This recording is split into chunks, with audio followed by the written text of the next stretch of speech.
August 1వ తేదీన Bible seminar ప్రారంభించబడింది. ఆగస్టు 1 బైబిల్ సెమినార్, ఆగస్టు 8 ప్రభు సన్నిధికి వెళ్ళిపోయాడు. మధ్యలో ఎన్ని రోజులు ఉన్నాయేంటి? గట్టిగా ఎత్తుకుంటే 7 రోజులు.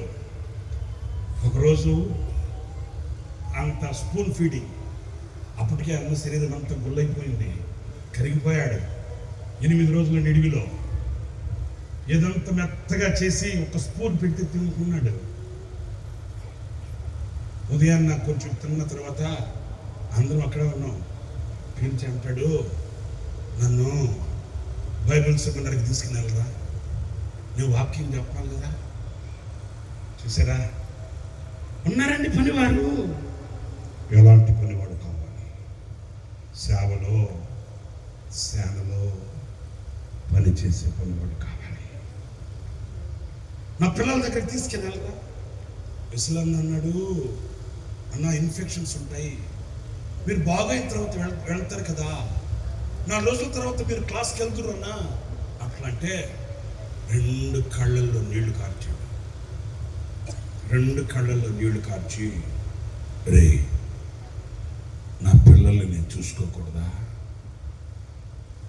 నా పిల్లల్ని నేను చూడాలిరా, నా పిల్లల్ని నేను చూడాలి. ఆయన కళ్ళల్లో నీళ్లు చూడగానే ఏం చేయాలో అర్థం కాక ఆయన మంచాన్ని అట్లాగే బయటకు పట్టుకొచ్చేసి బైబిల్ సెమినార్కి తీసుకెళ్ళి ఆ బైబిల్ సెమినార్ పిల్లలకి కనబడేటట్లు మంచాన్ని ఇట్లా ఏటవాళ్ళగా పెడితే మైక్ కూడా పట్టుకోలేని పరిస్థితుల్లో మేము ఒకరు మైక్ చేతి దగ్గర పట్టుకుంటే మరణమనే మాంసం మీద పడుకొని కూడా తన బిడ్డల్ని కళ్ళారా చూసుకొని 30 గంటల వాక్యం చెప్పాడు.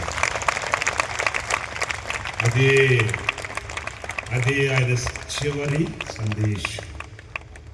త్రిత్వాన్ని గురించి 30 గంట నోట్లో మాట పెగలట్లే. శక్తి కూడగట్టుకుంటాడు. శరీరంలో ఉన్న బలాన్ని కూర్చుకుంటాడు. 30 గంట. నా పిల్లల ఈ చరిత్రని మీకు ఎందుకు చెప్తున్నాను? ఏదో నా ఆత్మీయ తండ్రిని పొగుడుకోవడానికి కాదు, మీ దగ్గర మన్నను పొందడానికి కాదు.